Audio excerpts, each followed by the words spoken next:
Okay. Good evening, friends. I, Ajit Jalan, Chartered Accountant from Delhi, welcome you all on behalf of the Institute of Chartered Accountant of India. The today virtual CPE meeting on Management Accounting Insight, Portfolio Risk Management through Future and Options. This meeting is organized by Committee of Management Accounting of ICAI and hosted by Jammu and Kashmir branch of NIRC of ICAI. Before the start of this program, I would like to invite CA Vinay Jamwal, Chairman of Jammu and Kashmir branch of NIRC of ICAI, for his formal welcome address. Welcome to Vinay ji. Thank you, CA Ajit Jalanji. Thanks a lot. Good evening, everyone. On behalf of Committee for Management Accounting of ICAI and also on behalf of the J&K branch of NIRC of the Institute of Chartered Accountants of India, I warmly welcome CA Nitin Murarka ji, who is Head of Research Derivatives, SMC Global Securities. And I also kindly welcome Ms. Shivangi Sarda,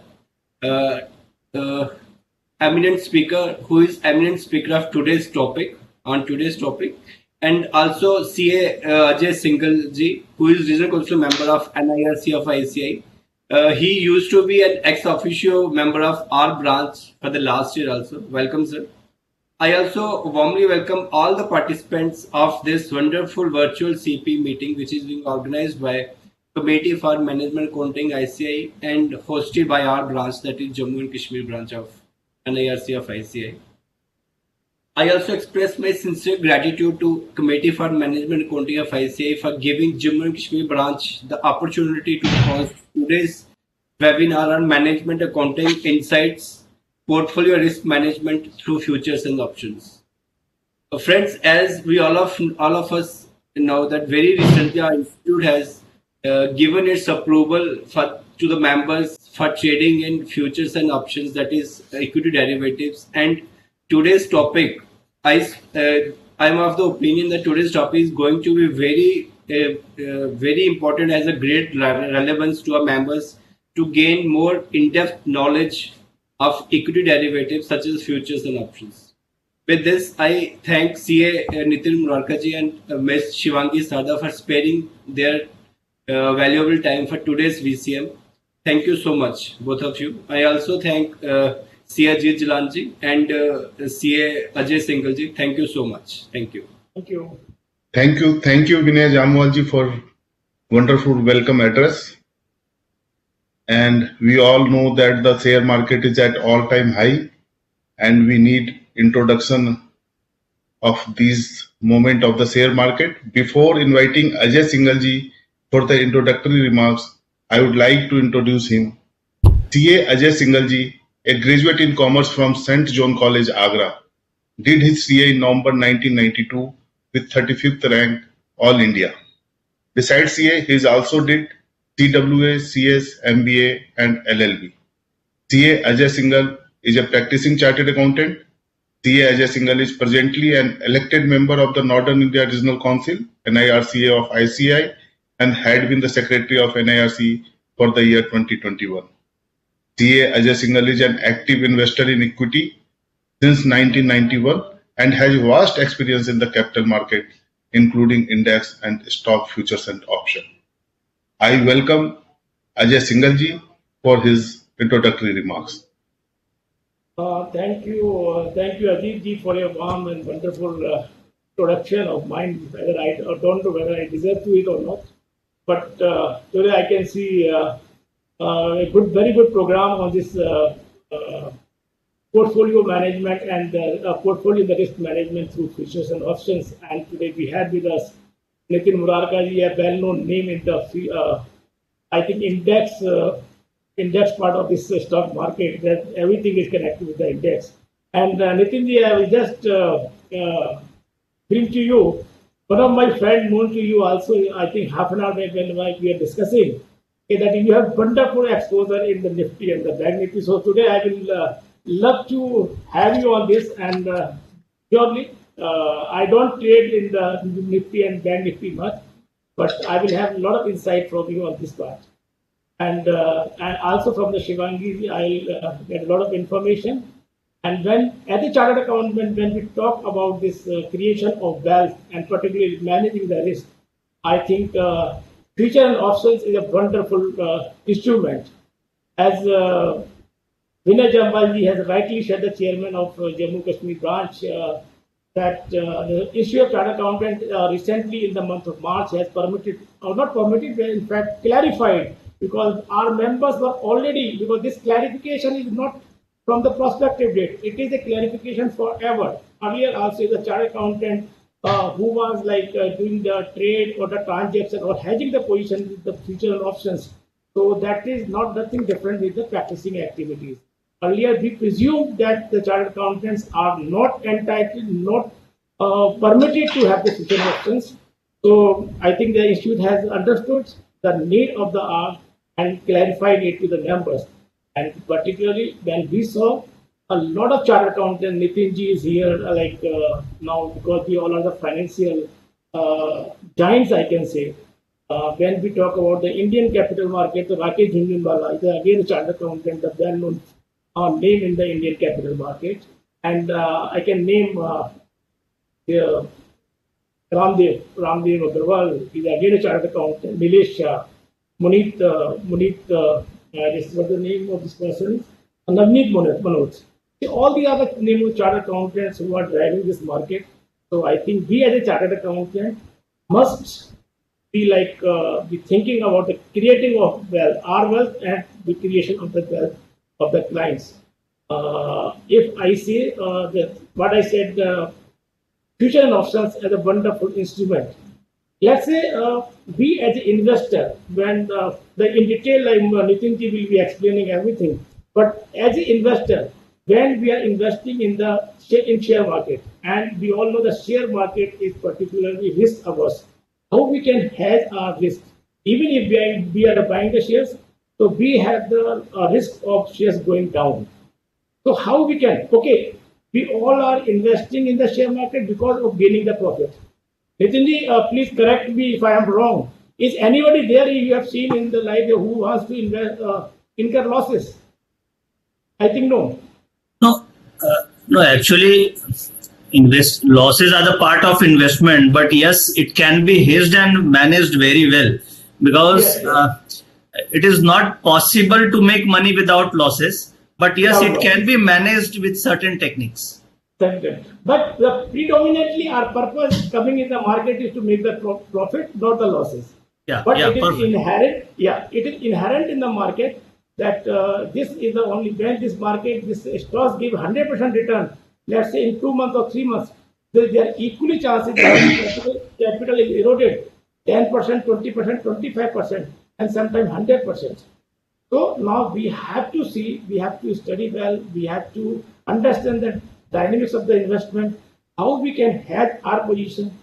And another problem could be like when the market is booming, let's say after this pandemic of March 20, the stock market crashed substantially to Nifty, I can say 12,400 to all the way to 7,500. Nobody, I think, anticipated this. And equally was the bounce. And bounce by was bigger than what we saw earlier. And still in that scenario, many of our portfolio stocks could not perform. I will take the example of ITC. It is all very much talk about, everybody talks about the ITC. If I see the price of the ITC in, let's say, January 2020, the price was somewhere around 240 rupees. Still, it has not reached. Whereas the shares of other price of other stocks have doubled or tripled. So that kind of risk is also there in our investment there. Very good quality stock, but still we are not able that our stock is performing. So we have to be very careful in selecting the stock. And Nitin ji, अगर आपने देखा होगा पिछले in last few months or rather I will say year, there are a lot of jokes about the ITC stocks. Yes, the price which we could see 2009, the same price was last month, 209 rupees. and the clipping of that CNBC was like roaming around on the WhatsApp. So that kind of risk is also again there. Good quality stock, but every stock is like running. When we are listening to our friends, okay, I have taken this stock, it is doubled. I have taken that stock, it is tripled. But why ITC? So in that case, I will say as an investor, very good quality stock. If you want to keep in the portfolio, we can also recover that risk by way of covered call. I think Nitinji will come on that. So Nitinji, when the message was like flowing on the WhatsApp, so I said, there is nothing, no stock better than this stock. No, basically, covered call writing is a very, very great strategy for ITC, because ITC is not yeah. moving, but every month we can gain 1.5% from option writing. So, if we are not making money by appreciation in prices, we are making money from the calls that I'll be discussing in my presentation. So that is a very good strategy, as you rightly pointed out. Yeah. Yeah, so that's why I said in that group itself, I have not seen stock better than this. I am selling call every month for rupees 3 or 4 rupees, and I am getting it zero. So at least 2% returns I am getting on my investment, besides good dividend and all. So I think all these strategies will be covered by you. I am not going into detail, but I am sure as a chartered accountant, we all are here to create the wealth at the same time to cover our risk also. Risk could be different kind, like could be like your stock is not appreciating. It could be a penny stock kind of thing. So I think we all should stay away from the penny stock. And one more thing I will say, one principle I have taken into my life recently, the DCP concept. So DCP, D stands for the discipline, and C stands for the conviction, and P stands for the patience. आपके पास एक discipline होना चाहिए, एक conviction होना चाहिए why ITC will not go up, और एक patience होना चाहिए होल्ड करने के लिए. I am sure in times to come we all will see all members will be making good money from the stock market, as we are seeing in the last 1.5 years, mainly after pandemic. So I think Nitinji and Sarangi will take all of us forward from here, and we are all here to listen a lot from Nitinji and Sarangi. So thank you very much for inviting me, the Committee of Management Accounting of the Chartered Accountant and the Jammu and Kashmir branch, for giving me this opportunity to speak here. Thank you, Jambaji. Thank you, the ICI. Over Thank to you, you. Ajit. Thank you, Ajay, for wonderful introductory remarks, giving a overview about the subject, about the topic, and I am sure all we chartered accountant will get benefited today. Who can better understand than chartered accountant about the finance and the share market? Now I invite Nitin Murarka ji. It's a proud moment for me because I am holding my account with SMC, and the head of research from SMC is here. So before inviting Nitin ji, I would like to introduce him. Nitin ji is a professionally a chartered accountant. He is one of the well-respected and widely followed derivative experts of India.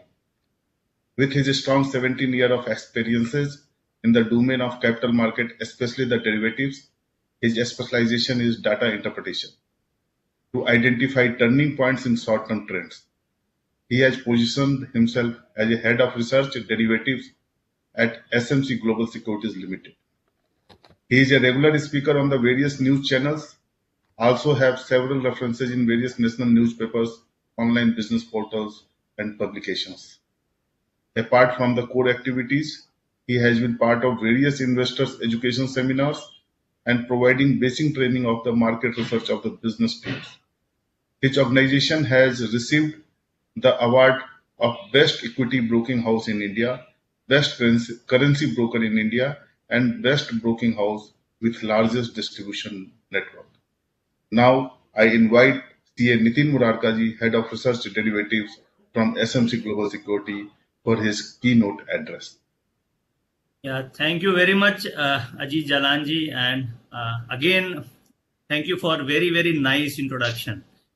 And I thank Vijay Jamwalji and CA Ajay Singhal ji for inviting me on this platform. I really thank Jammu and Kashmir chapter for inviting me this evening. And probably we all chartered accountants, what I think has got a lot of potential and very good capacity to do data interpretation and fundamental analysis. In our courses, what we study generally the fundamental part. That is, we study how to analyze the balance sheet, how to analyze the cash flow, how to analyze the profit and loss account, and how to value a company. But in my today's keynote presentation, I would be taking you through certain points that can enhance or that can take you to some different aspect of trading. So in my 16-17 years of trading experience, I found certain data which works into the market and which is apart from the fundamental data points. So in my keynote address, I would be highlighting those points, and then I would be highlighting certain strategies. Like I have taken 3 strategies today, which is really very wonderful strategies to implement into. So I would be taking nearly 20-25 minutes to explain this. So I'd be a bit fast because Shivangi is there who would be taking into a deep presentation. So I've made a small presentation to showcase what I have made today. So I'm taking you to the presentation. One second.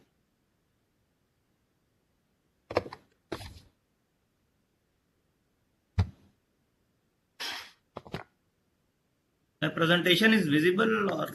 Yeah, visible. On.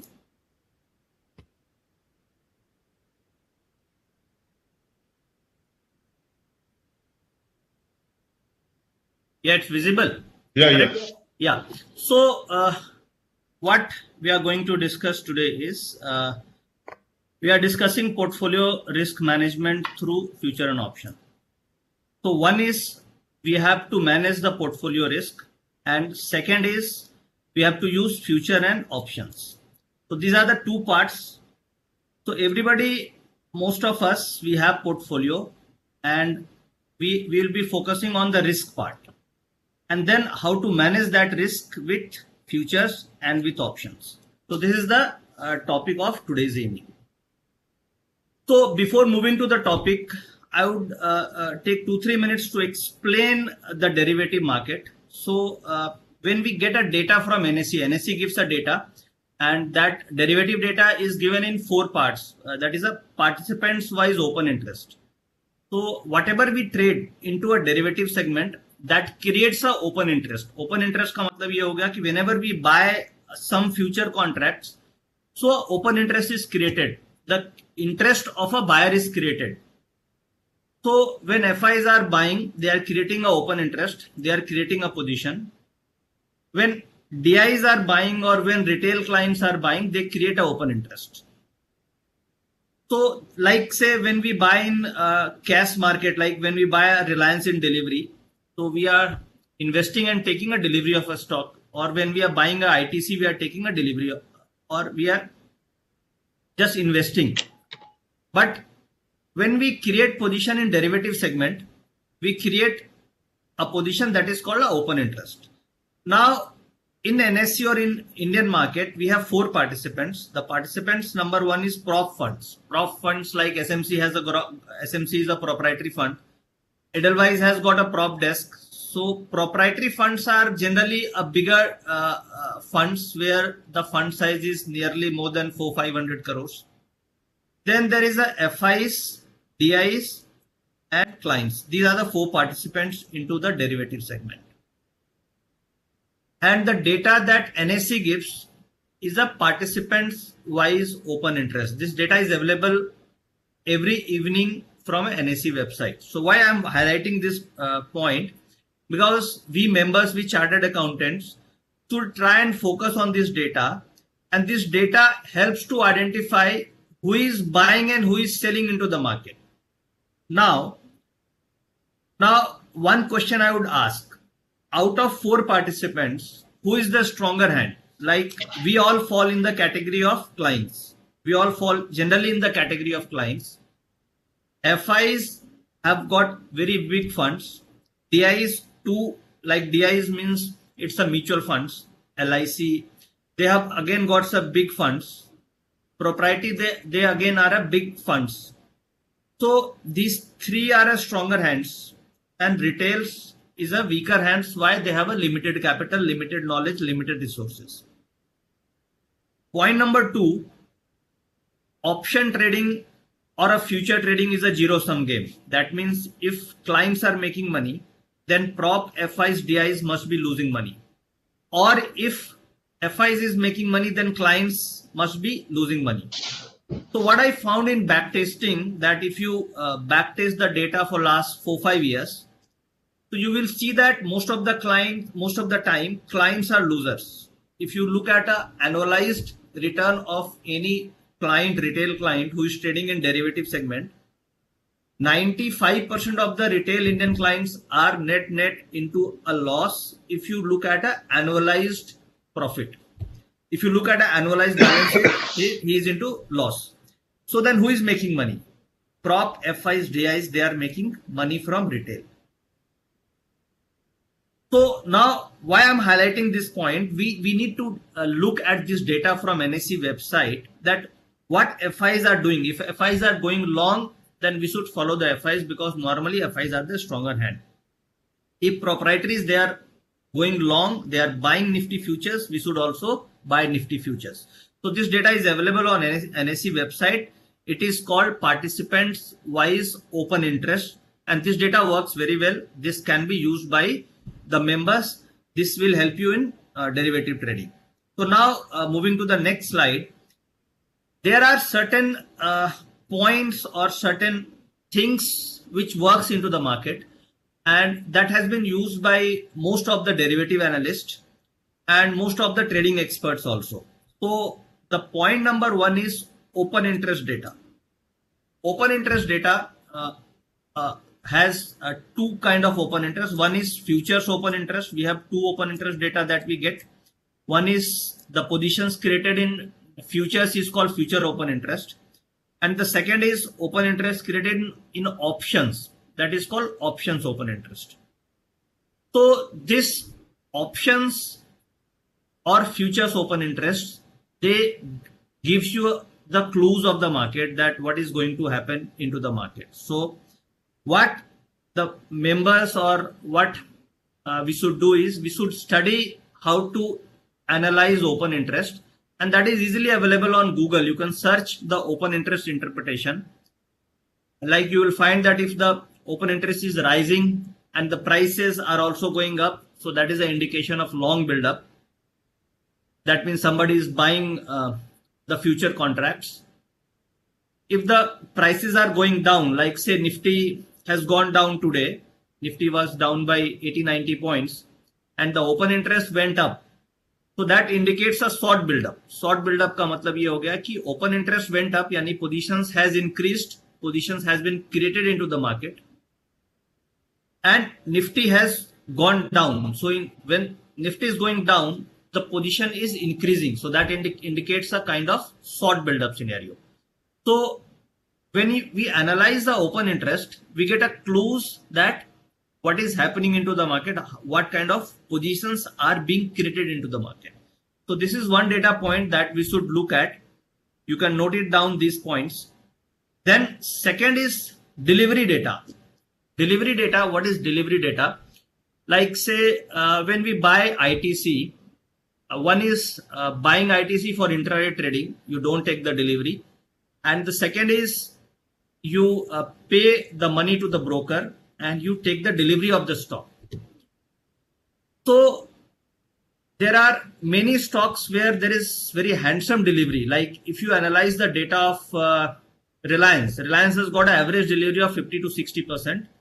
Whereas if you look at the data of Punjab National Bank or a Bank of Baroda, so you will find an average delivery of 20-25%. So what does that mean?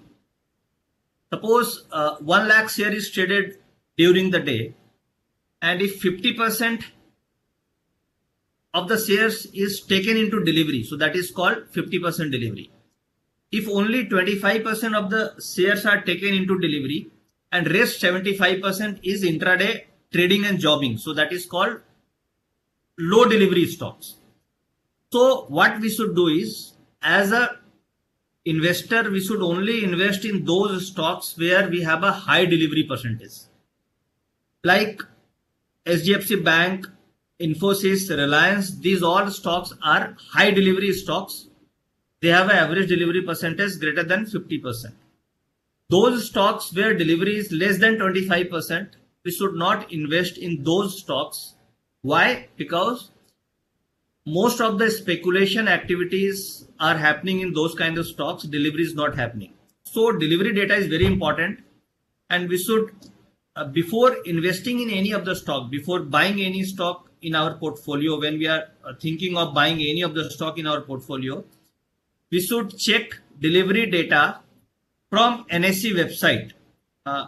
What you can do is just go onto the Google, type volume data in NSE website. So that will direct you to the page of volume data, and you can check the delivery of any of the stocks. So if the delivery percentage is less than 25%, we should ignore that stock in our delivery. So what will happen if we buy the low delivery stocks? Whenever market falls, those stocks will fall faster because there is low investment activity. If we buy those stocks where the delivery percentage is very high, like Reliance, SDFC, Infosys, TCS, Kotak Bank, Axis Bank, ICICI Bank. So in this case, whenever market falls, this stock will fall lesser, and in recovery, these stocks will recover faster. So point number 2 says that whenever we are going to invest in any of the stock, we should consider the delivery data, and we should invest in those stocks where the delivery percentage is high.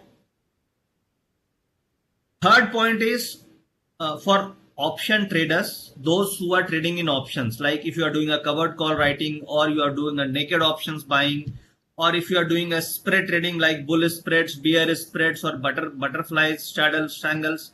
So in that case, option OI concentration, this will help you. So what is option OI concentration?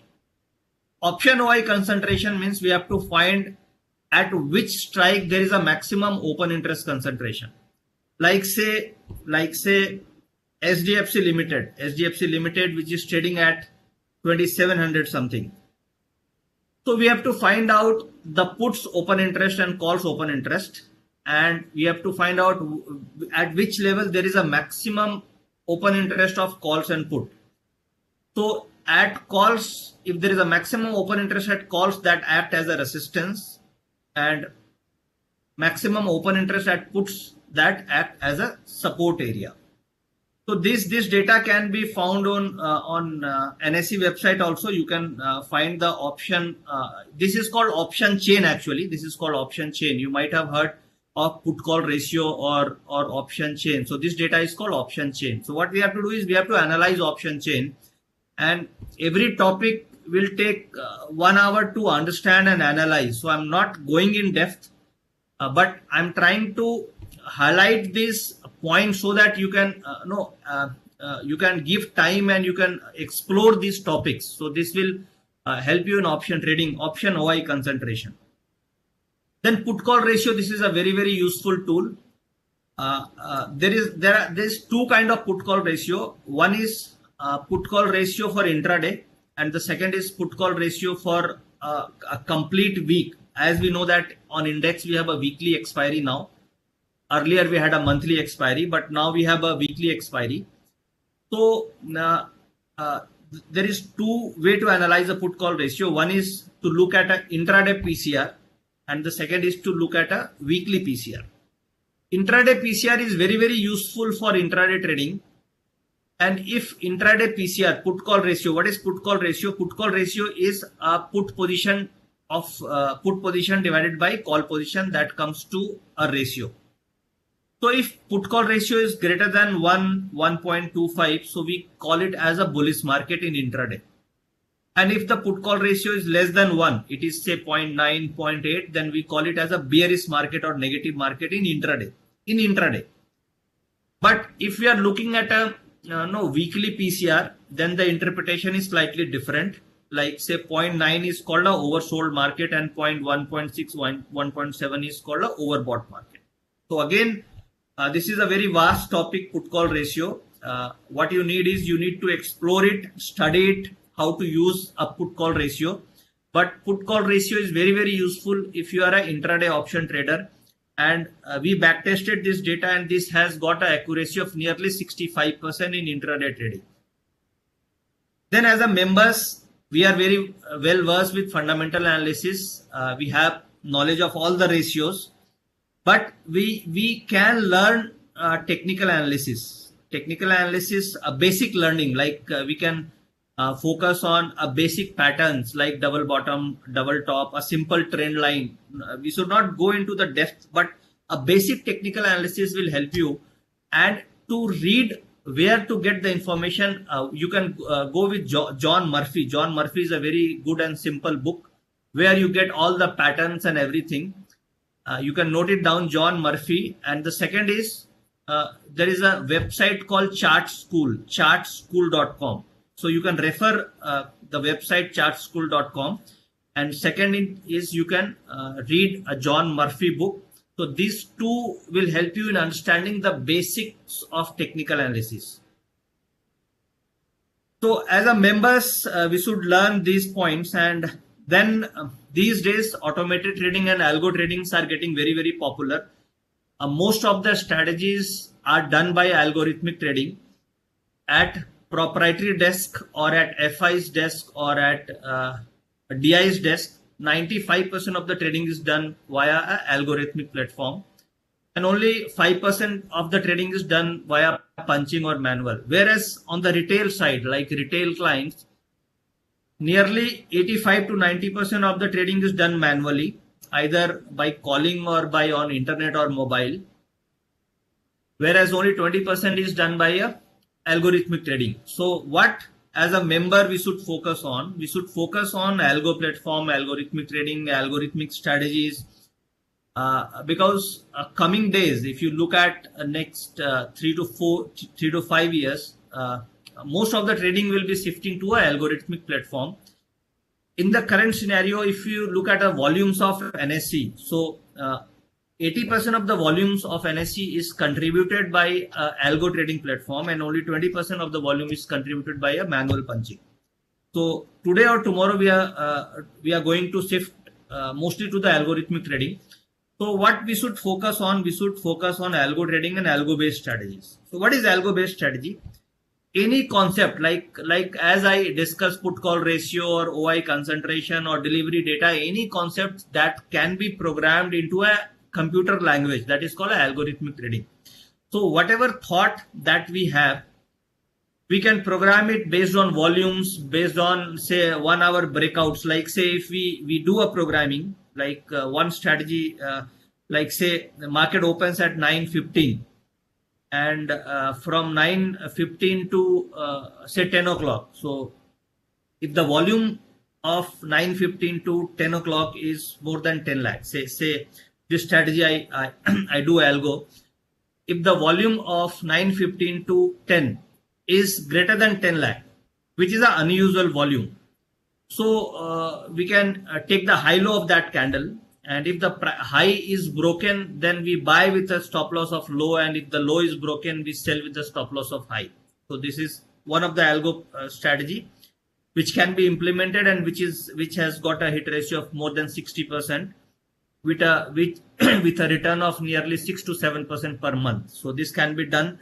This is a good strategy for Nifty and Bank Nifty. So many other strategies can be implemented in options, futures, with the help of algo based strategy. Going forward, we are seeing a lot of HFTs, high frequency trading. So again, that needs artificial intelligence. High frequency trading is again becoming very popular with FIs and big proprietary funds. Like at SMC, we also do HFT trading and algo based strategies. in SMC, our 99% of the algo desk is automated, and we are into HFT and artificial intelligence. So what we do in HFT, we like it's a tape reading based on bid and ask. You do certain very small trading that is called HFT. So that is again a very important area where we members can explore and we can acquire knowledge in high frequency trading, and that high frequency trading is going to be the future of next 5 to 10 years. Risk diversification is very, very important because we members, we normally do only investing, but we can do a lot of risk diversification. We can shift to certain algo strategies, certain option strategies. And this is one of the website that you can note. This gives you training on the quantitative strategies. Like if we want to explore on quants, algo trading and quants, so this you can explore. Quantsi is a good institute that gives a training on the quant strategies. So I need to move fast because I'm running out of time and I have a lot of things to cover. So this 3 strategy, which is very, very useful from my experience point of view, from a portfolio management and a risk point of view. One is buying a put option with long futures, Like say, when we buy, like say we are bullish into the market and we are buying Reliance Industries or we are buying any of the futures. So in order to protect from volatility, markets are very, very volatile these days and stocks are going up, but in the overnight volatility or in intraday volatility, the stop losses gets triggered many times. Like say today, like say Infosys, many members might be holding Infosys, but Infosys is down by 5-6% in last few trading session. So if you are holding in futures, we might be having a big M2M losses. So what we suggest to our clients, or what we do is we suggest to buy a protective put. What is protective put? Whenever we buying futures, we buy a put option. And which puts to buy? Not exactly at the money, slightly far at the money. Like say if SDFC Limited is trading at 2700, so if you are interested to buy SDFC Limited, which is at 2700 futures, 2710 is the future. So I would recommend to buy 2650 put option. So if we buy a protective put, we have a limited loss. If the stock goes down to 2500 or 2600, the loss is limited and we can ride the upside. If the SDFC Limited moves to 3000 on October expiry, so we can ride this 300 points with by paying a premium of say 50 rupees as a protection for the puts. So this protective put is very, very useful strategy, and we all should at least do some hedging by buying a protective put. Then the second is covered call writing. This is a very good strategy and it's a very, very common. And most of the members must have heard what is covered call writing. Covered call writing means we have stocks in our portfolio and we sell call option. That is as Sir talked about ITC, that ITC is not moving up, but money can be made by doing a covered call writing. So there is a technique in which stock we should do covered call writing. So covered call writing is known, but the technique is where to do a covered call writing and which stock we should select for covered call writing. So I will take you to the point in which stock we should do covered call writing. So I've taken example 10-11 example. First of all, we should identify the stocks where the delivery percentage is more than 50%. The first criteria should be delivery percentage should be more than 50%. That means we should only do a covered call writing in those stocks where the delivery taken is greater than 50%. Like say these stocks, SDFC Reliance, SDFC Limited, Infosys, TCS, ICICI, Kotak, these all stocks has a delivery of greater than 50%. If we do a covered call writing in those stocks where the delivery is less than 50%, let's say 20%, 25%. So what is the risk? Those stocks falls much faster if the market goes down, like say PNB, like say Bank of Baroda, like say India Bull Housing Finance. These stocks has got low deliveries, and if the market goes down by say 2-3%, these stocks can fall by 6-7%. So when we do a covered call writings, so in that case we will lose higher amount in the futures or higher amount in the delivery, and we will gain lesser amount in the calls that we are selling. And the stocks where the delivery percentage is very high, so those stocks has got low volatility. In that case, the covered call writing will work. So if you do a covered call writing throughout the year, so we have a 12 months, every month we are collecting 1.5% premium. So we are collecting nearly 18% premium annualized, and HDFC Bank or Reliance or Infosys will not fall more than 20% in a year. Generally, it will not fall 20% in a year. So if we do covered call writing, say 2-3 years continuously, so we are collecting a premium of 45%. And these stocks generally do not fall 40-45% if you talk of a 2-3 year time frame. So we get an appreciation in the stock also, and we collect the premiums. But the stocks where the deliveries are less, they can fall 30-40% in a year also. So that's why covered call writing, we should only focus on those stocks. We should shortlist those stocks where the delivery percentage is higher than 50%.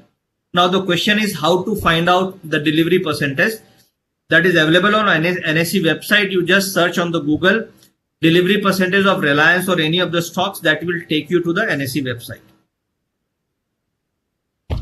And the third is butterflies and modified butterfly. Butterfly and modified butterfly, this is a very, very useful technique on the day of expiry.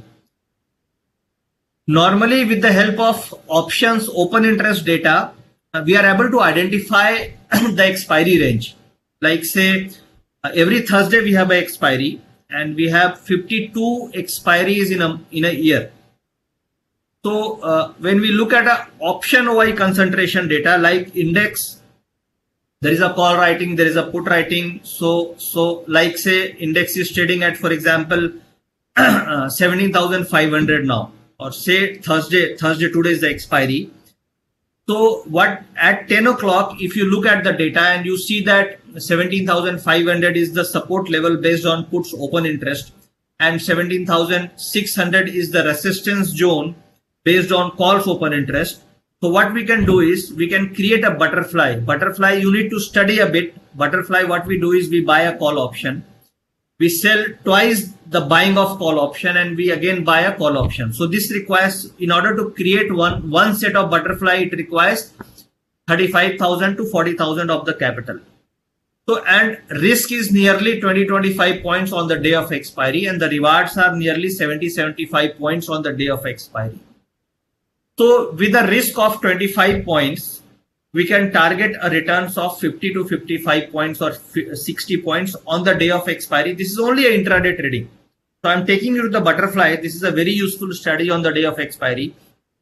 And if we do it every week, out of 52 weeks, we make money on say 50% of the days, and we lose money on 50% of the days. Then also we can easily generate a return of 30 to 40% annualized on the allocated capital. So what is that butterfly? Butterfly is basically we buy a call, and we buy one call. We buy one call of a lower strike, then we sell two calls of a middle strike, and then we buy one call of a higher strike. It looks slightly complex when you are understanding it for the first time, but when you practice it, it's very, very simple. The only technique is first you need to buy these two strike calls, then you need to sell. Otherwise, what will happen that exchange will ask you for the higher margin. अगर हम ऐसा करते हैं कि suppose हमने जो buying के strikes है, we need to buy it first and then sell the selling strike, because अगर हम we try to bid the selling strike first, then it requires a higher margin. Otherwise, it will need only 35,000 capital. So when we buy butterflies, जो पे of होता है हमारा, वो that becomes just like a house. यानी कि हम घर के अंदर सेफ हैं, घर के बाहर we lose a small capital. The payoff is such. या नितिन जी, मैं यहाँ पे एक बात थोड़ा सा मेरे मेंबर्स के माइंड में भी ये क्वेश्चन होगा. Even if I, let's say, morning, can we do it? Do we require to do it at the same time, or we can take the gap? Let's say in the morning when you are giving the example, the market went down, so in that time we buy it, and after some time, like waiting the market, though risk is there because for certain period I am keeping my position open. So should we wait for that, or like we should do same time? बहुत valid question पूछा sir आपने. Basically butterfly आप ये पूछना चाह रहे हैं कि बटरफ्लाई मार्केट ओपनिंग पे हमें बनाना चाहिए या वेट करके बनाना चाहिए, right?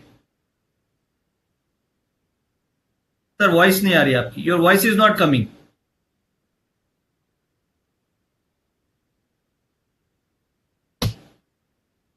Your voice is not coming. Sir आप म्यूट पे हैं. अजय जी आप म्यूट पे हैं. Yeah. Now. I think now I'm audible. Yeah. Your question is, should I buy butterfly at the opening or should I buy after 35 minutes? Is it right? No. Let's say when I am studying the market, मेरे को लगता है कि the market is now poised to go up. Okay. So instead of like doing butterfly at one go, I let's say buy a 17,500 call in the morning, or maybe 10 o'clock, maybe 11 o'clock, and I am seeing the market is likely to go up. Okay, then when a market is and I bought this 17,500 call immediately, then waited for half an hour or 1 hour. That's it. The market goes up. Okay. Then we say okay, then sell 2 calls, and then Correct. later on. Got it, sir. Please, no, sir. Got it, sir. That is not advisable. Why? Yes, because whenever anyone buys a call option, he is pretty sure that market will go up, either you or either me, but it can go wrong anytime. Because when we are planning to buy a butterfly, what is the suggested strategy? From 9:45 to 10 o'clock, we should watch what is happening into the market, what kind of data is forming. So at 10 o'clock, we should find a range that this is a most likely range. And at the same point, we should create a complete butterfly. That means we buy a call option, we sell 2 call option, and then we buy a next call option. We should not wait. In that case, sometime we can lose big amount in the calls that we bought. So whenever we buy a butterfly, the loss is fixed. That 25 points, 30 points, that premium that we are paying is the maximum loss. And we can always keep a stop loss of say if we have paid a 30 point, we can always keep a stop loss of 50% of the butterfly price. So theoretically the risk is 30 points. But what we do in the trading, that we have taken the risk of 30 points, but whenever we lose 15 points, we exit from the trade. That means the trade has gone wrong. Otherwise, we just waited till 3 p.m. and in that case we get handsome profit. Like say in the last week, like yesterday, when market went down below 700, so there was a strong call writing at 700 strike. So what we did is we bought 700, 600 and 17,600, 700, 600 and 500 butterfly at 25 rupees, and it closed at 86, 85 rupees. Nitinji, we are short of time, so Yeah. please do fast. Ajay ji will take question answer in the last. Okay. So this butterfly is a very good strategy. We all members can focus and study on this butterfly, and this is very, very productive strategy, and you can easily generate a return of 30+% annualized with a very low risk. The best part is it is only a intraday, advisable on the day of expiry. Only on the day of expiry you can do it. This is something like payoff. So other is next I want to focus on the modified butterfly. One is butterfly where the risk is out of in this band, there is a risk. But when you modify the butterfly, it is a tilted strategy. That means you have one side risk, other side you are safe. The cost increases by only 6-7 points, 6-7 rupees the cost increases.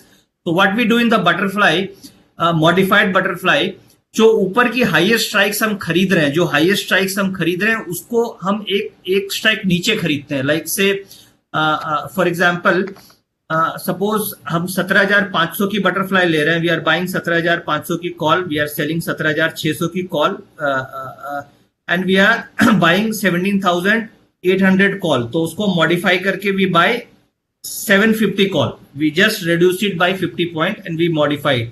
So that is called modified butterfly. इसमें क्या होता है? You have a unlimited safety. There is no risk on the upside. On the downside, again, there is a limited risk. So I'm just concluding in next two slides. Most of the retail players, what they do is they do naked buying of calls or naked buying of puts. But now the time is to shift to hedge strategy. Why to shift to hedge strategy? Because in the recent margin rules by SEBI, the margin requirements has been reduced drastically. Earlier, the bull spreads or butterflies Nitin sir, required. sorry for the interruption, sir. Yeah. Nitin sir, actually Shivangi ma'am is also waiting for her turn. Okay. Just I'm finishing in next 5 minutes. Give me 5 minutes. So we should shift to the hedge strategy because the margin requirements have reduced drastically. Earlier, the bull spread required 2 lakhs. Now it requires only 17,000. Earlier, the butterfly required 2,50,000. Now it requires 35,000. So yield on the capital increased actually. So we should focus on the hedge strategy rather than the naked strategy. Now, these are the 3 books that members, we all can focus. One is the Bible of Option Strategy. The second is Option as a Strategic Management. And third is Option Volatility. So first recommended book is, the first one is simple one. Second is slightly advanced. And third is more advanced. So you can go and read these 3 books. So it's done from my side. Sorry, I've taken slightly more times. But the topic is, it's really a very vast topic which I had to cover it in only 20 minutes. But thanks for inviting me on the platform, and thanks all the members. I hope my presentation will help you in finding the points where you can study and explore it more. Thank you very much. Thank you, Nitinji. Thank you very much. I fully agree that to make wealth in the share market, we should have some strategy. And thanks for your talk about the strategy of the future option.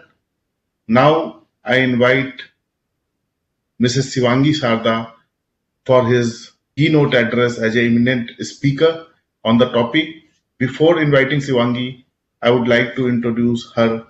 She is a quantitative analyst, equity research from Motilal Oswal. Shivangi Sarda is a finance enthusiast who has completed her CFA and FRM. Her core competency lies in the derivative and quantitative study of the financial market along with intermarket studies. She has done her specialization in data analytics and understands machine learning. At Motilal Oswal, she works in the equity research team as an analyst with core competency for quantifying data studies. Her focus is on finding out ideas through a blend of derivatives, technicals along with data setup for identifying stock options, expiry setup, derivative clues, and pair trading. Now I invite Ms. Shivangi Sarda for his address. Welcome, Shivangi ji.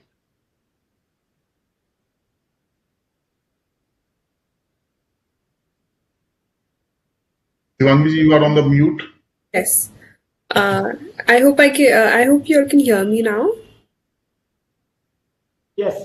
Yeah. So thank you so much for the introduction, and as Nitin ji has already set the floor for options and strategies and hedging your portfolio. So I hope I can do justice to the same, and it was all very capsulated. And now, so what I felt is that to understand, to apply all these option strategies and to hedge your portfolio, I think it's important that you understand the nature of the options. So let's now go on to discuss options without further ado. Okay, so we've discussed about the derivative markets and the different kinds of derivative markets, and we will be discussing about the equity derivatives, which includes index stock options and futures. So under the index, we have Nifty and Bank Nifty for us, and under the stock we have F&O stocks in which we can do trading in. So what is basically derivatives? It is, some underlying of which, in which we can bet and we, kind of take a position in order to satisfy our expectation of the market or the stock. So there are mainly three types of participants in the stock market, which include hedgers, speculators, and arbitrageurs. So hedgers are people who, hedge or reduce their exposure in respect to their portfolio to protect themselves from the market variables and the risk involved. Whereas speculators are someone who try to predict the market movements of the underlying share price or the index. So speculators do not have a position and they are just, taking position as per their expectation, whereas hedgers have a position in their market, in the portfolio maybe, and they are taking positions to hedge themselves, to protect themselves from the unforeseen circumstances in the market.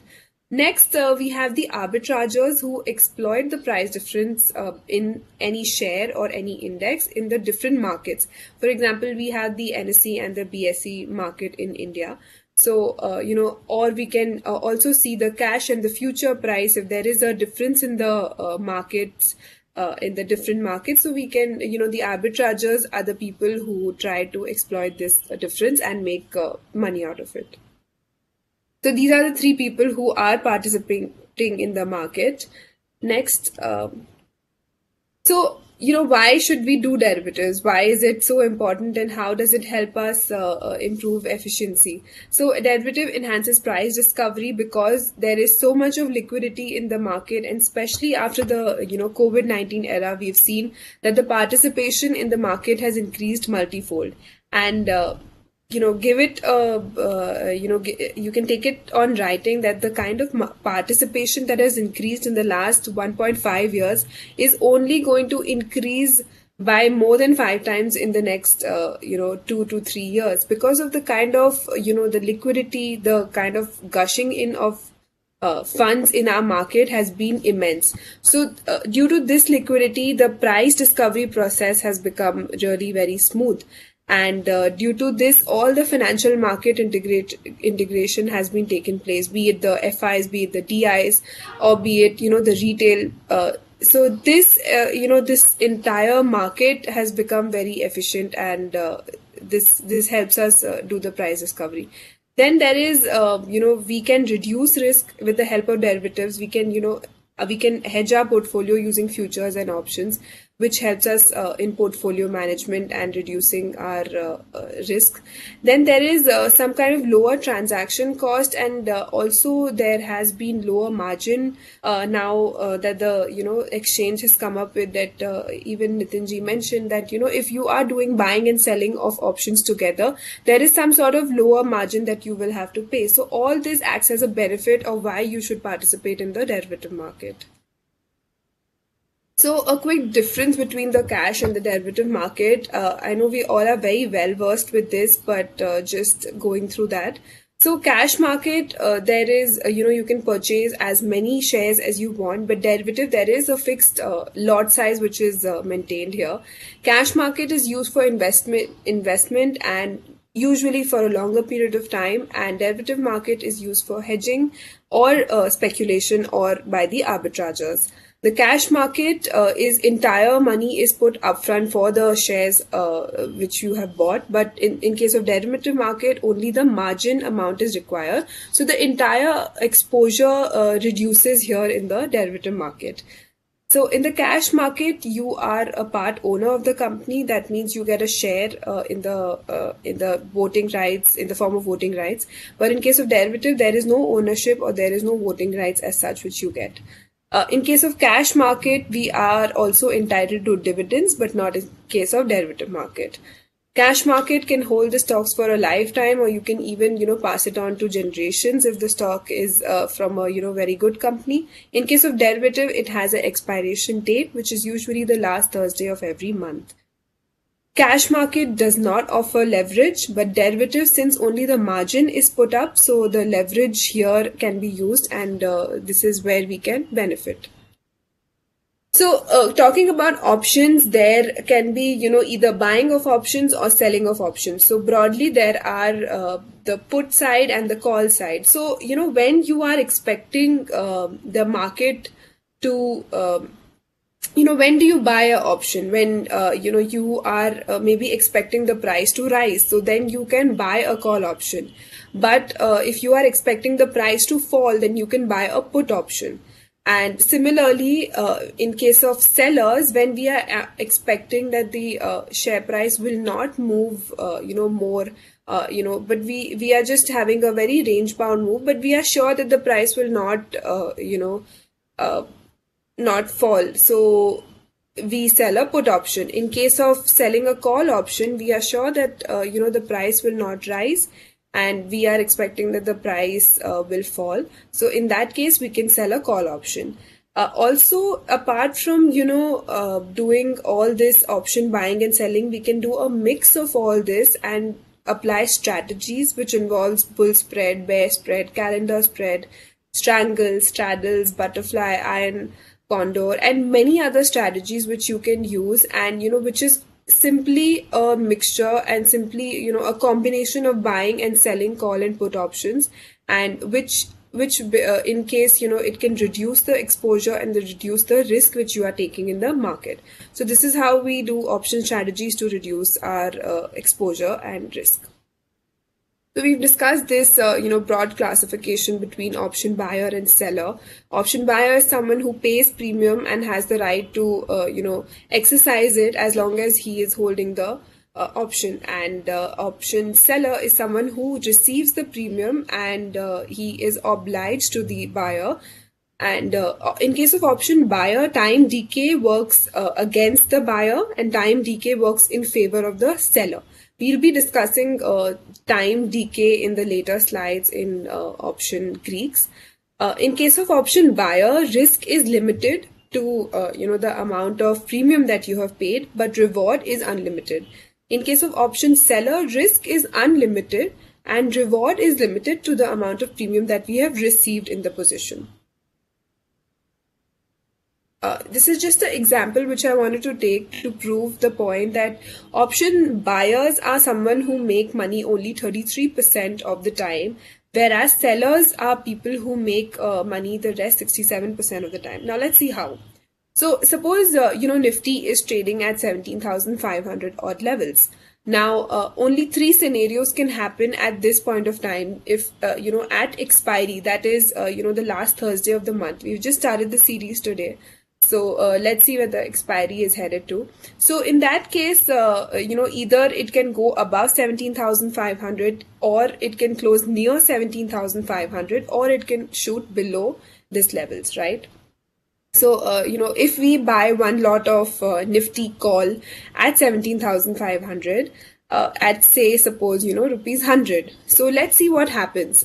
So if you are a buyer of the option and the option goes above 17,500, then in that case you are gaining out of it. And in case of the other 2 scenarios where it expires near or below 17,500, if you are an option buyer, then you are losing because it went against your expectation. You are a buyer only when you're expecting it to move upwards, but when it goes against your expectation, you are the one who's losing. So it's the right opposite for seller. And you can see that the option buyer made money in just 1 out of the 3 cases, whereas the seller makes money 2 out of the 3 cases possible in the market. So this is to prove that the option buyer have less probability to make money than the option sellers. So you can say that the option seller maybe they make consistent returns, but their risk is also higher. So we have to take positions accordingly, according to our risk appetite. Next, we just want to have a glance at the call option payoff. So a call option, when we buy a call option, we are expecting the market, we're expecting the stock or the index to move up. And our break even is, suppose if we've bought a 17,500 call at 100 rupees. So our break even will be 17,500 plus 100 because we are the people who are paying the money to the option seller. So our break even will be at 17,600. In case of option call option seller, our break even comes to 17,600. But the difference is that, the option buyer starts making money after 17,600 and the option seller starts losing the money when the index moves above 17,600. Now, why is this so? It is because futures and option is a zero-sum game. So if one party is gaining, the other party has to lose. So this is the reason why the payoff looks exactly opposite of a call seller and a call buyer. So, if the market, if the index goes below 17,500, the loss that the call buyer has incurred is limited to the premium that he has paid. But in case of, if the market goes above 17,600, in case of call seller, he loses unlimited. So we can now recall the fact that, option buyer has limited risk but unlimited profit. In case of option seller, he has unlimited loss but limited profit. The profit is limited to just the amount of premium that he has received.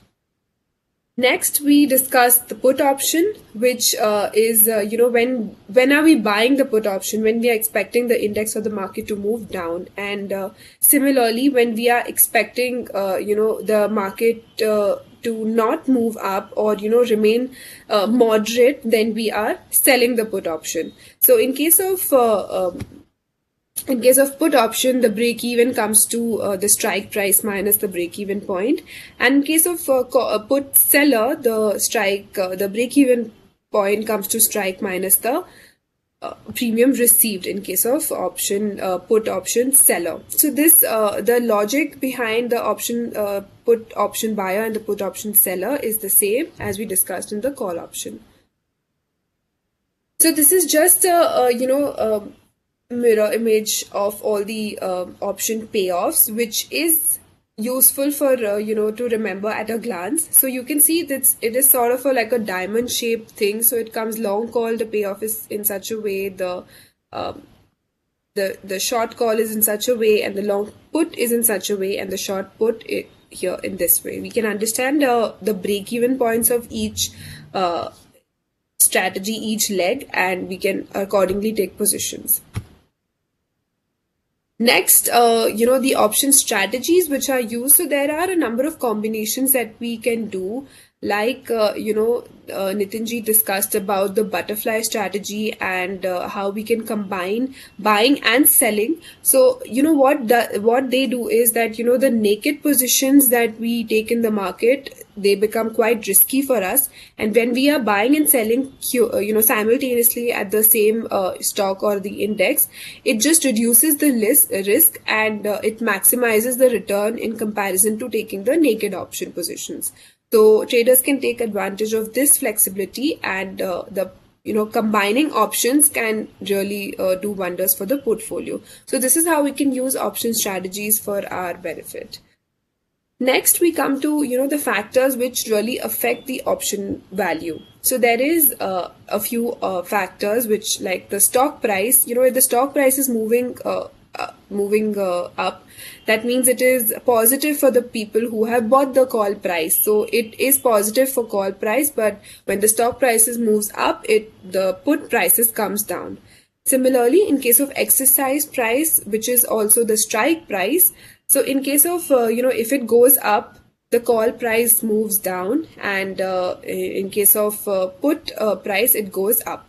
In case of interest rate, now this is interesting, and this we will be discussing in the option Greeks portion. In case of increase in the interest rate, call price increases, but put price decreases.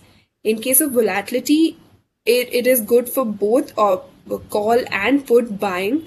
If you are a buyer of an option, irrespective if you're a call buyer or a put buyer, volatility moves in favor of you, and even only if there is volatility will you gain, because you can now relate to the point that volatility in the market is there, so the option buyer will make money, whereas if there is no volatility, then the option seller will make money. That is around 67% of the time in the market.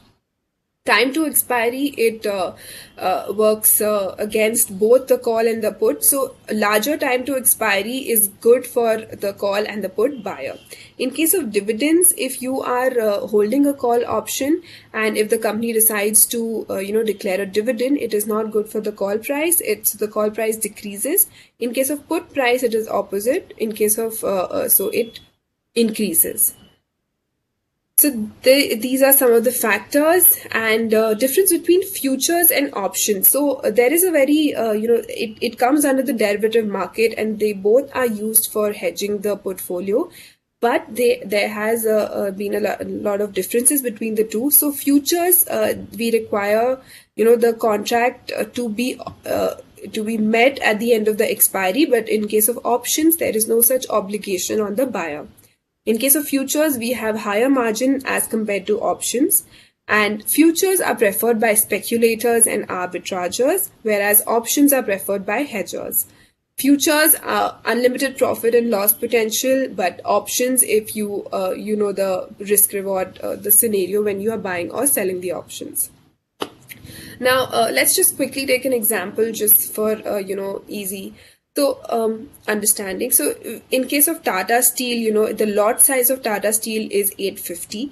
So, if we suppose that the Tata Steel is about to give a breakout above 1300 levels, and it may head to 1400 levels, and if it doesn't hold that, it may test 1200 levels. So, in case of, buying the stock in cash, if I just want to keep a uniformity, so I took buying 50 shares at 1300. So if it moves either ways, my profit or loss situation is 85,000 plus or minus. So my investment is 850 into 1300, which comes to 11,05,000, and my return or risk on investment comes to 7.7%. But in case of futures, I will not have to pay the entire amount. I will just have to pay, say, suppose a percentage of the total amount, which is the margin. So I've taken 20% of the total value, which comes to around 2,21,000. And if it moves up as per my expectation, that my profit comes to 85,000 or else negative 85,000. So my return on the investment that I have made is 38.5%, which increases because my investment value over here is less than the cash investment in case of cash investment. Third scenario is when I'm buying options. So in case of buying option, I do not even have to make that much of an investment when I'm making in futures. So suppose I'm buying a 1300 call because I'm expecting it to move above that. So, if I'm buying it at 30 rupees, so my investment comes to 30 into 850, which is 25,500. So my maximum risk is the amount of premium that I have paid, which is 25,500. And if it moves to 1400, then my profit comes to 59,500. And my rate on investment is really huge over here. It is 233% if my expectations are met. But if it goes down, my risk is limited to the amount of premium that I have paid, which is 100%. So you can see that the same share that I'm talking about, but I'm talking about 3 different kinds of investments that we can make in the same share at the same value with the same expectation. And the difference in the return on investment and the investment which has gone through in all the 3 cases. So now it is for you to decide which works well for you, which is your cup of tea, and which suits your risk and reward profile. Next, some assumptions that we make when we are doing option buying, selling. So option writers, option sellers are known as a smart players, and if you have just entered the market, then it is not as advisable to do naked positions, but try to hedge your position. If you are selling, then make sure you're also buying, because it takes a lot of skill set to develop when you to become an option writer. And derivative is a zero-sum game, as we discussed. And F&O or in life, once you get trapped, it is likely that you will get more traps. So once you get trapped, remember you have to get out of that position. And theory of 20/80 works everywhere, and here too, which applies to risk reward. Put call ratio is a sentimental indicator, which Nitinji also mentioned. And it helps us to understand what is the mass sentiment of the market thinking, of where is the bullishness or where is the bearishness. So that works really wonders, and we should all follow that. Volatility and market, it has a negative correlation, and we should track the India VIX, which is available in the NSE website. And so we can also see the example of how volatility spiked to 85 levels during the COVID period, when we saw a crash to 7,500 levels. So, this is the kind of fear the market was reflecting. So volatility spiked and the market fell down. So you can understand when the volatility is spiking, there is some sort of fear in the market. So this is something which we can track on an everyday basis and understand what is the sentiment of that day of the market. Then heavyweights, they play an important role for expiry settlement, and it's important that we track the heavyweights. Now, heavyweight, we can also track it in a manner that, each index has a few heavyweights which drive the index. Say, suppose, the Nifty Bank has Kotak, ICICI, Axis, and HDFC Bank, which are supposed to be mainly the heavyweights of that bank, and they can help, tracking these can help you track the behavior of Bank Nifty. So this is how you track the heavyweights, and they help you to understand what are going to be the movement in the index. All right. A systematic roadmap that we can apply for option trading is that you first decide what is the market outlook. What is the market looking like to you? Is it, moving in a positive direction, or is it not holding its support zone? So you will have to understand what is the scenario, what is actually going on in the market. Second is position sizing. You will have to understand what is your risk reward and how much are you ready to put in for, trading, and how much are you ready to, put in for, the risk and the reward, how much are you applying it to.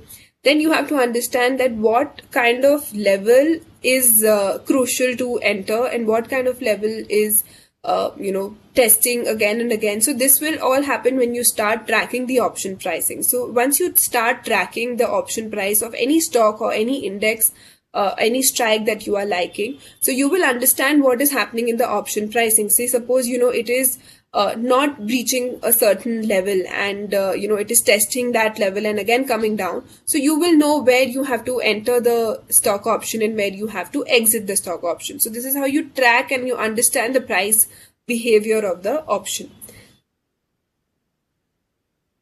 So a simple difference between trading and investing. So trading is is more like result oriented, and the quick buying and selling. But investment is over a long period of time. And in case of trading, we do it to achieve wealth. But in case of investing, we are investing in a company, in a business model. So we are actually investing in the cash flows of the company. In case of trading, we are buying shares at a lower price and selling higher. But in case of investing, we are actually looking out for dividends and reinvesting those profits again in the company. In case of trading, it is for a short period of time, but investing is for a really long period of time. And trading comes with higher risk, whereas investing comes with less risk. This is something, which we follow on an everyday basis. You have to track the open interest activity which is happening in the stock. So when the price and the open interest both are going up, that means a lot of long position is being built in the stock or the index, which indicates that the uptrend could continue and the longs are becoming stronger as the price is going upwards. So this indicates positive for the stock. And in case of when the price goes up but the open interest is falling, that means that the short in the stock is getting covered. So that means, there is a reversal in the downtrend which is happening in the stock, and the rise may be for a limited period of time, but definitely it is positive for the stock. But when the price is coming down and the open interest increasing, that means that the shorts are being built in the market. And this means that the downtrend could continue because shorts are getting stronger and stronger. When the price and the open interest both decreases, that means longs are getting liquidated. That means the longs are exiting the position from the stock. So this means that the stock is going to lose strength and not going to work for us. So this is some, basic open interest and price relations that we can track, and we can understand what is going to happen in the stock. So accordingly, we can take a position. Next, we come to option chain, which is,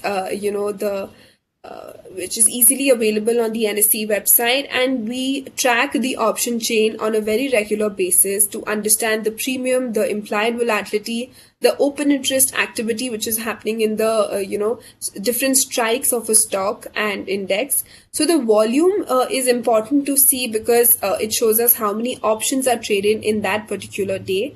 And the open interest, it shows how many options are outstanding for that particular strike, for that particular stock. So a high number means that there are more traders who are interested in that index or the stock for that particular strike, and they have an expectation built for that movement till the expiration date. So reading the option chain is very important, and we must master it, and it can help us do better trading decisions and come out with, on the winning side more often. So let's just quickly understand how we have to do the option pricing. So the option pricing is mainly divided into the intrinsic value and the time value, which plays for us till the expiration of the options. So what is basically intrinsic value? It is the price of the underlying asset. So, the strike price of the option contract in comparison to the actual price which is trading in the market. In case of time value, what is time value? It is basically the time remaining until the expiry. So it's basically, how much volatility can happen in that stock, and, how much are we near to the expiry. So that indicates the time value. So when we club these two, that becomes the option price for us. In case for understanding the option price, let's understand, the different strikes which can help us. So suppose our stock is trading at 100 rupees. I'm just taking this 100 value for simplification. So if the stock is trading at 100, that means that is the at the money price of the stock, which is, the strike is equal to the market price. But in case of call, if the strikes which are lower than at the money strikes are called in the money, because these are having the intrinsic value of the stock. In case of strikes which are higher than the at the money options, these are called out of the money because there is no intrinsic value there. The value is only time value in case of call. In case of put, it is exactly opposite.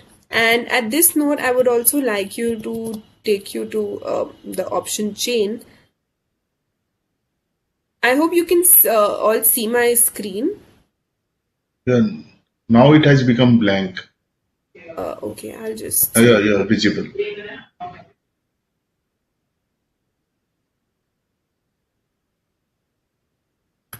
Okay, I think there is some issue.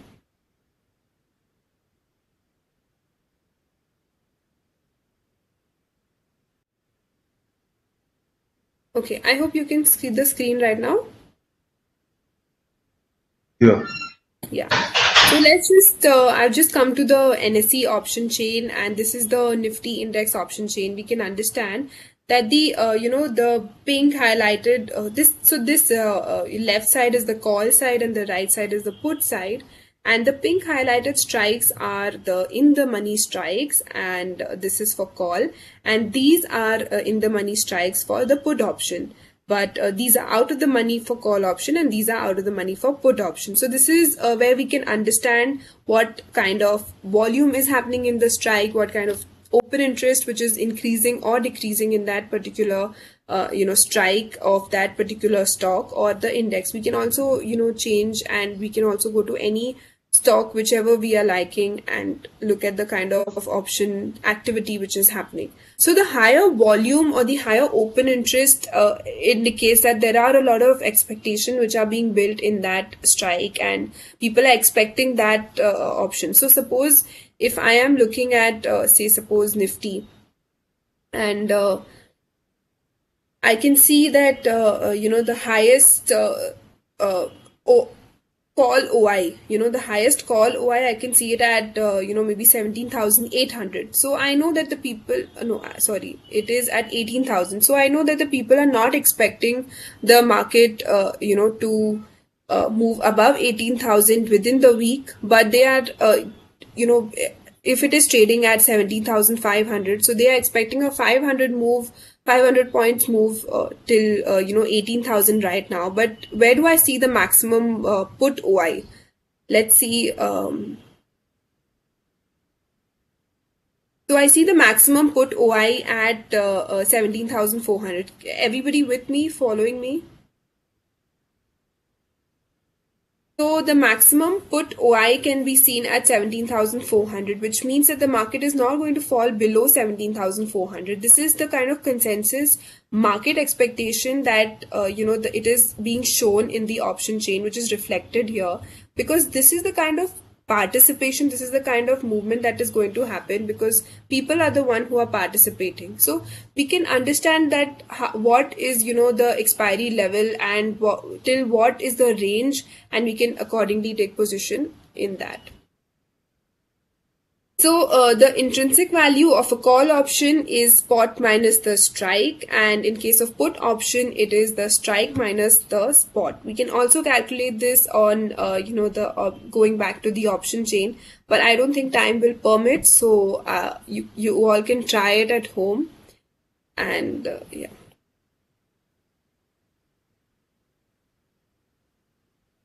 Let's go back to, understanding the Greeks option, Greeks, which is mainly, to understand the price movement which is going to happen in the options.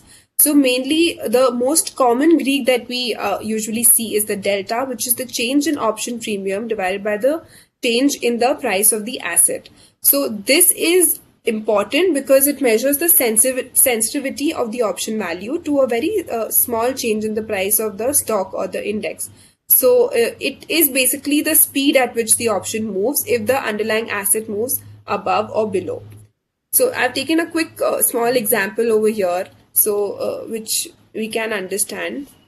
So what gamma does is basically to understand the movement of the delta. So basically gamma is the change in the delta divided by the change in the asset price. So it is the second derivative of the delta, and it helps us, understand the acceleration of the delta.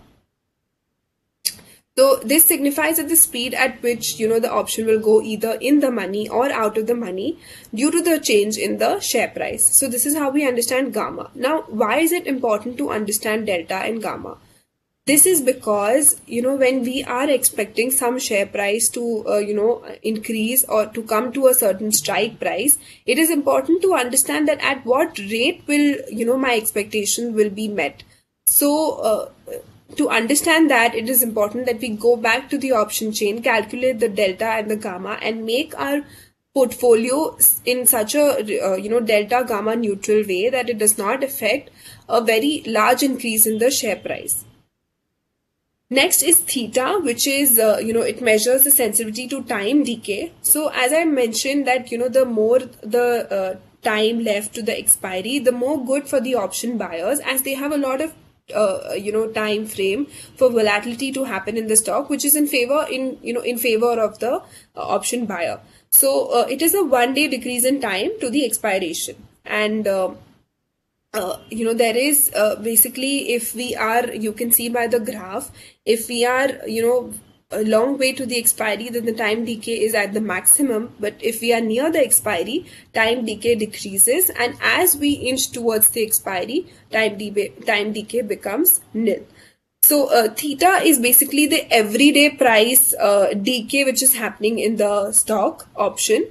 And as we near expiry, it becomes 0. Then we come to Vega, which is basically the sensitivity of the market volatility. It's basically, the option premium divided by the change in volatility in that particular stock. So if there is high volatility, it is in favor of the option buyer, be it put buyer or be it call buyer. So when there is a lot of volatility in the market, there is a chance that your expectation will be met at a more probable rate. So the option Greek Vega, it works for buyers. And in case of, we can understand by the graph that, as we have more time to expiration, the Vega is more. But as we inch towards the expiry monthly or the weekly expiry, then the Vega decreases. Then we come to rho, which is basically the interest rate change, risk-free interest rate change, and it is basically used to measure in the cost of funding when whatever mode of funding that you're using for doing the option buying or selling. So rho here plays a major role because it measures the change in the option price per unit increase in the cost of funding the underlying. So whatever, the money does not come free to anybody. There is a, opportunity cost, or there is a rate of interest which is involved in whatever money that you are putting in the market. So rho, it tells us the sensitivity at which the interest rate is going to change and how it is going to affect the option pricing. So these are few, Greeks that affect the option pricing, and it is important to understand because, as I said, when we are doing any strategy, be it naked or be it strategy based option buying or selling, it is important that what interest rate or be it volatility or be it time to expiry, whatever the factors which are influencing the option pricing, it is important to understand that and then move ahead with the strategies.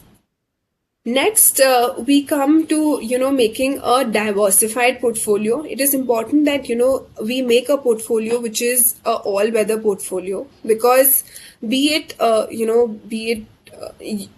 the downside or the upside, your portfolio should be made in such a way that in any case, in any downfall or the up move in the market, your portfolio should be in such a way that it is not affected too much either if the market or the stock goes either wise. So it's not like, if you are liking the auto sector a lot, then you do not put all your eggs in the auto basket, right? You should have a diversified portfolio that, if you are liking the auto sector, you can put 20% of your money in the auto sector. Now, if you are liking the pharma sector more than the auto, then you can maybe put 30% of your money in the pharma. But it is important that you put your eggs in different baskets because, you do not want that any cyclical or move, it affects your entire portfolio. So it should be in such a manner that, be it your portfolio is a mix of the defensive as well as the high beta stocks. So be it any movement in the market, it can capture that and it can move well. Next, we already have, surpassed this, COVID era, and we are already adapting to the change which has happened in the last 1.5 years. And, while the virus has pushed the economy into a tailspin, there still has been a way out.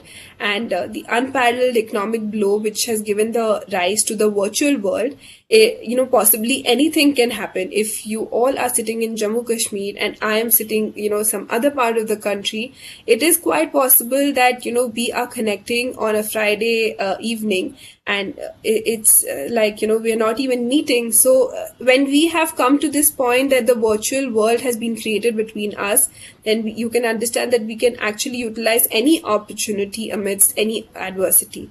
So be it anything, we can be prepared for any adverse situation. So this applies to options and life as well, that, be it, you should be able to master any opportunity or any market movement in such a way that any adversity, it works well for your portfolio.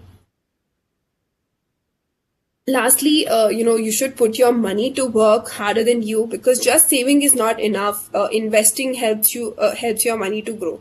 Because remember, you are working only 9:15 to 3:30, but your money should work 24 hours a day. Only then will you will be smarter than the money because you are working less than the money.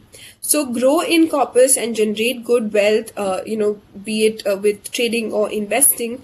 Meet your financial goals, and you should, put a, surplus to secure your future against any uncertainty and crisis. Lastly, if there is any problem, there has to be a potential fix to it. And in case of trading, you will see, there has been a lot of times when there is fear and greed which comes into the picture. So in that case, follow your rules. You should follow your set of, guidelines, your target, your stop loss, your entry exit level. So follow these rules so that your fear and greed do not take over you.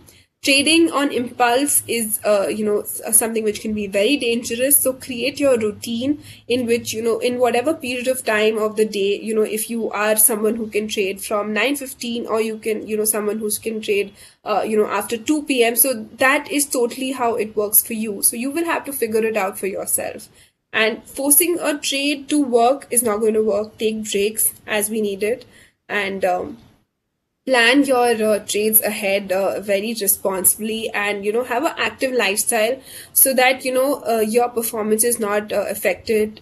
Know the 360 degree of the market, know what is happening not just in the stock market but also in the bond yield, also in the USD INR, what is happening in the gold, the crude oil, and everything which affects the possibly the market. So now, for example, you must be seeing that the downfall in the crude oil has helped stocks like Asian Paint, Berger Paint. So there has been some sort of weakness seen in these stocks because of the crude oil, the movement. So you will have to know everything which is happening. Now, why, interest rates which affected the banks, the kind of, impact it had on the USD INR, and how it impacted the IT index on Monday itself earlier this week.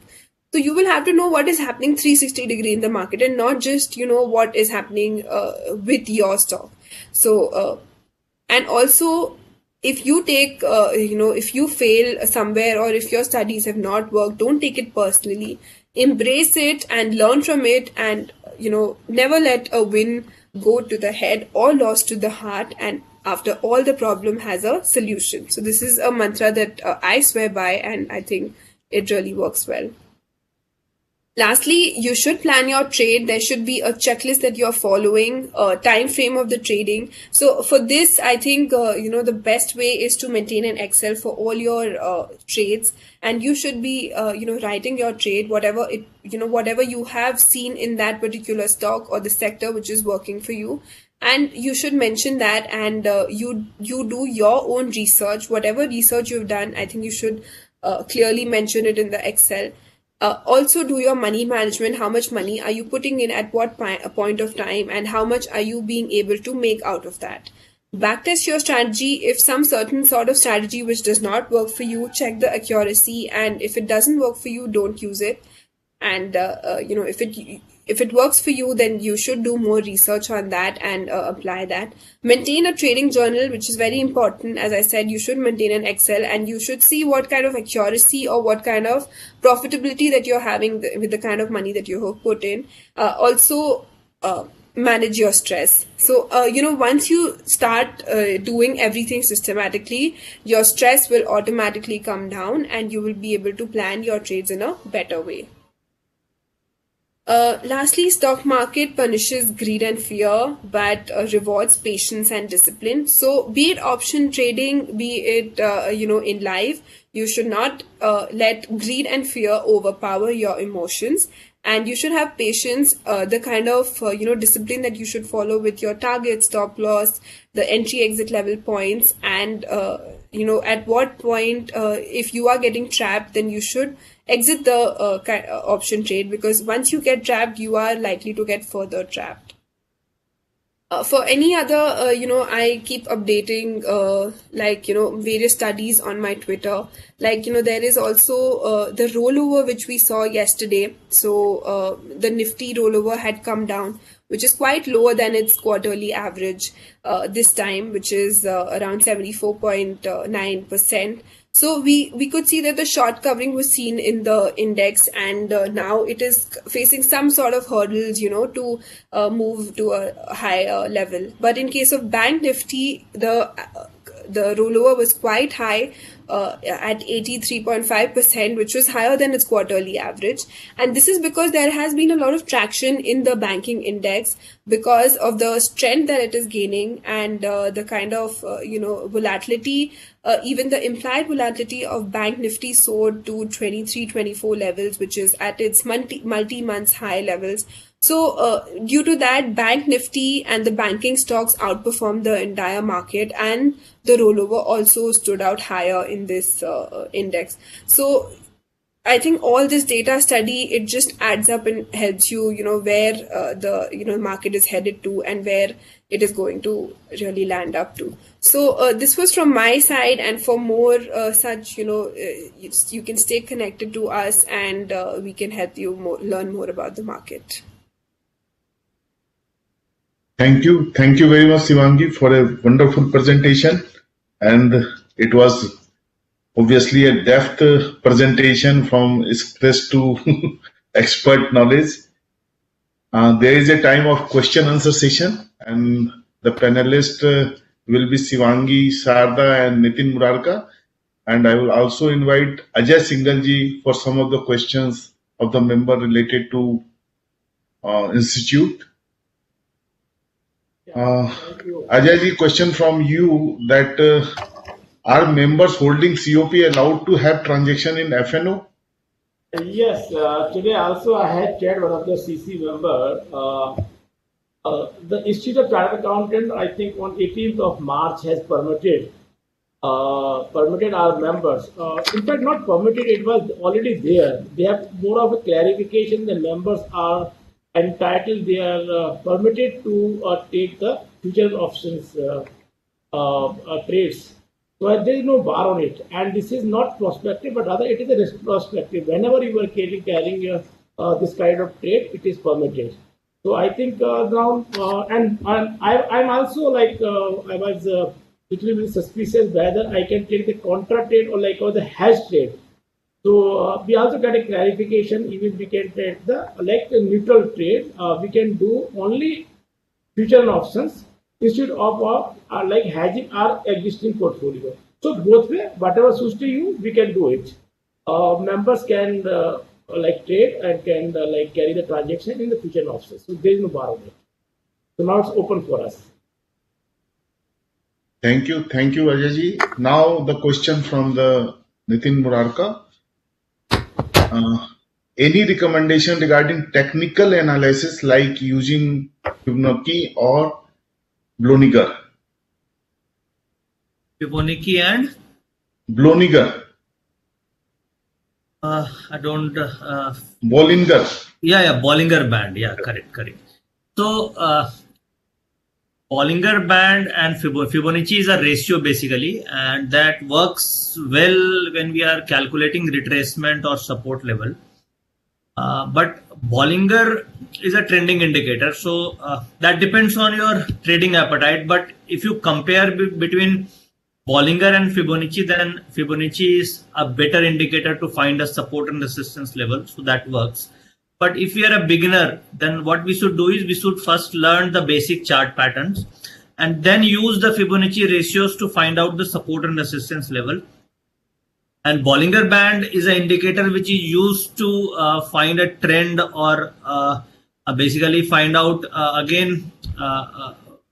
basically Bollinger does not work into the trending market. Fibonacci is better option than Bollinger. Thank you, Nitinji. The next question from Shivangi. How to manage fear in the market when assumptions go wrong? Okay, so you need to stick to your, expectation in which you have expected you've taken the trade. But in that case, you will also have to follow your target and the stop loss levels. You have to understand the entry exit, at what price it is, retracing, be it option price, the stock price, and the index level, how the sector is moving. So all this has to be taken into consideration and move ahead. A very specific question from Adesi Rao from SIRCs. We have entered into option market and prices has gone up for consecutive 5 days from the date of entering into options. Can we come out on the 6th day by making the profit? Definitely, if your target has been achieved, you should definitely come out, because this is where greed comes in, when you are still holding the option, expecting it to move even further up.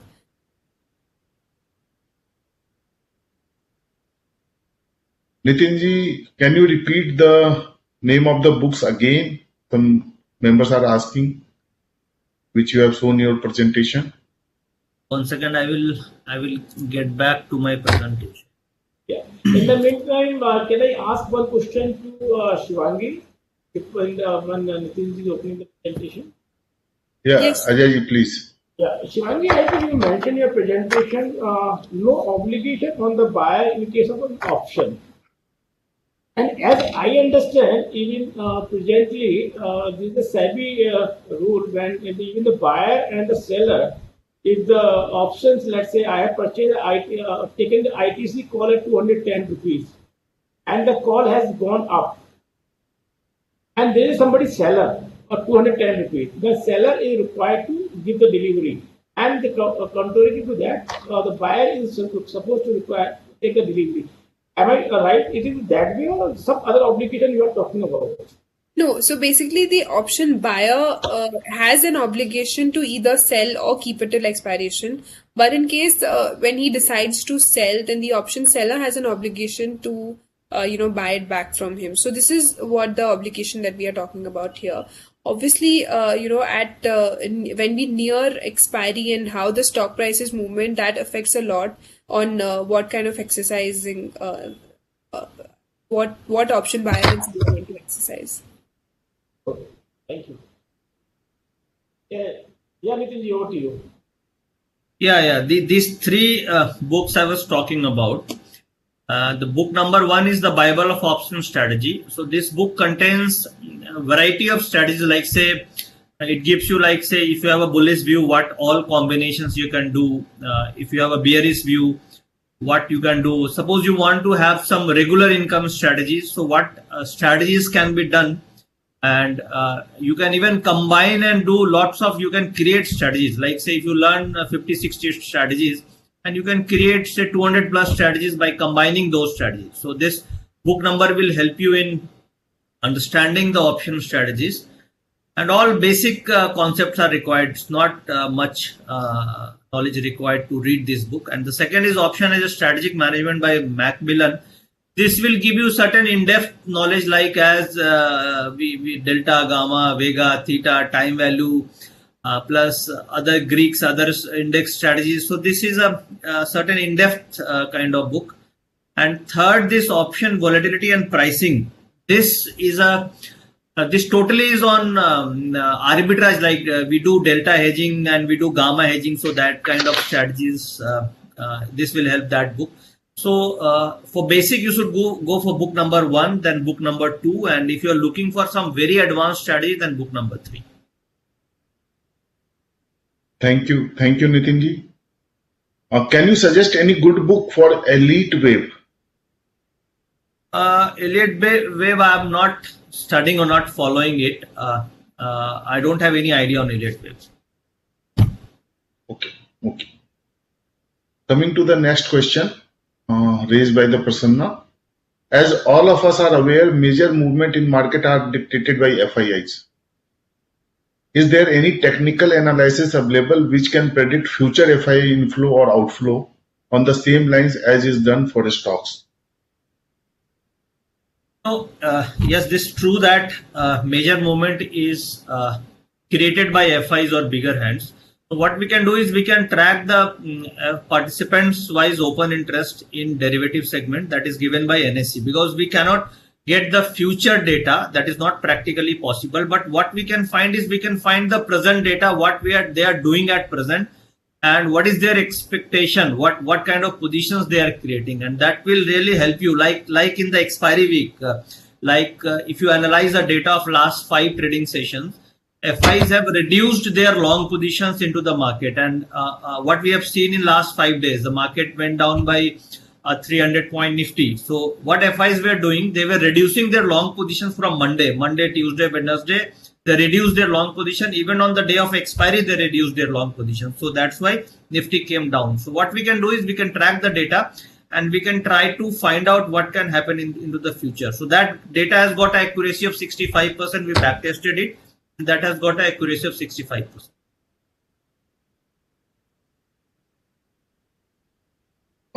Shivangi, some of the members are asking for your presentation, PPT presentation. So can we share that presentation? If yes, then I will request you to please share your mail ID so they can send you the personal request. On that basis, you can share to them. Okay, surely we can get connected on Twitter, and then we can I can share the presentation. So those who are seeking for PPT presentation, please tweet to Shivangi for your request. Mr. Nitin, how alligator and fractal works in technicals? Alligators, fractal I have not used. I don't have any idea, sir. Shivangi, do you have any? So,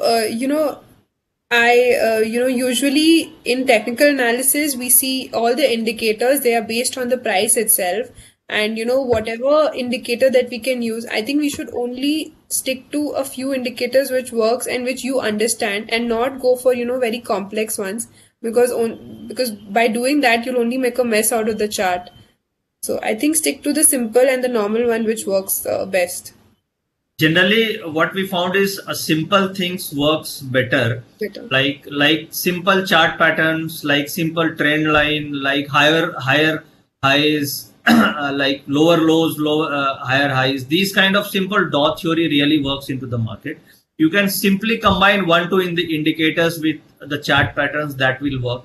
You can add a put call ratio, which is a sentimental indicator, that works very well. You can even combine some volume indicators, like if the price is going up with a higher volume or a lower volume. So that again works. So these simple parameters works better than the complex indicators. I would also like to add that the volume and the kind of open interest concentration that we see at every price decline or rise, it works really wonders. And even we can combine it with moving average and the kind of support at a particular moving average that the stock or the index is taken. So I think simpler things works best in the market. To add here, we can use weighted moving average. So that really works, because volume weighted average is basically an indicator that indicates at what price the volume has been done. So that has got more accuracy in a short-term trading, volume weighted average price. Nitinji, which moving average we should take? No, one is simple moving average. No, there are different kind of move. One is simple moving average, one is exponential moving average, and one is weighted moving average. So simple moving average, if you are looking for say slightly swing trading, then you can use 20 days moving average. Why 20 days? Because we have a cycle of 22-23 trading session. So generally we prefer 20-22 trading sessions we have in a month. So that depends. If a month has 25 trading days, then we use 25 for that month. If month has a 20 trading days, then we use 20 trading days, 20 EMA. But normally, if I'm doing say intraday or say trade for a day or two, then instead of simple moving average or exponential moving average, you can go for volume weighted average, and that is again for 30 minutes. That will work very well. Okay. Very easy. Thank you. The next question from Aditya Saurav. Which one worked better, demand supply strategy or price action? Which one we prefer for do hard work? When you combine both, because when you only work on price action, that can be misleading sometime, like a false breakouts or false breakdown. But when you combine price action with demand indicators, that gives you a double confirmation. Like price based indicators are candlestick chart patterns or a moving average and something like that. And demand supply indicators are volume, open interest, put call ratio. So what we do in our trading, that we combine both like price action and demand, and that adds to the accuracy level. So you should focus on both, not only one. If you only work with one, there could be misleading breakouts and breakdowns into the market. And the last question. Sir, is stop loss worked in gap up and gap down? How we assumed about gap down and gap up, and which factor it depends upon? Gap up, if there is a gap up or gap down, you cannot do anything because you have to hit the stop loss depending on your overnight positions. But if it is a gap up and gap down more than 1%, so normally what happens that if the gap down is more than 1.5%, normally there is a bounce, small bounce. Historically, if you backtest it, so whenever there is a gap down of more than 1.5%, so what we found that 70% of the time there was a retracement of, say, in index. So as soon as there is a gap down of more than 1%, so you can just wait for some bounce and then you can take the hit and take the stop loss. So there's only solution to take the stop loss. You cannot predict gap up and gap down. You need to take some hedge position, but it is very difficult to predict the gap up and gap down. Thank you. Thank you very much.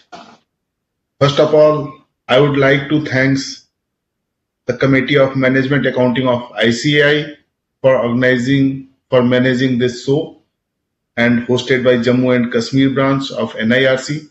Thanks to Chairman Vinay Jamwal ji. In absentia, I am not looking him here.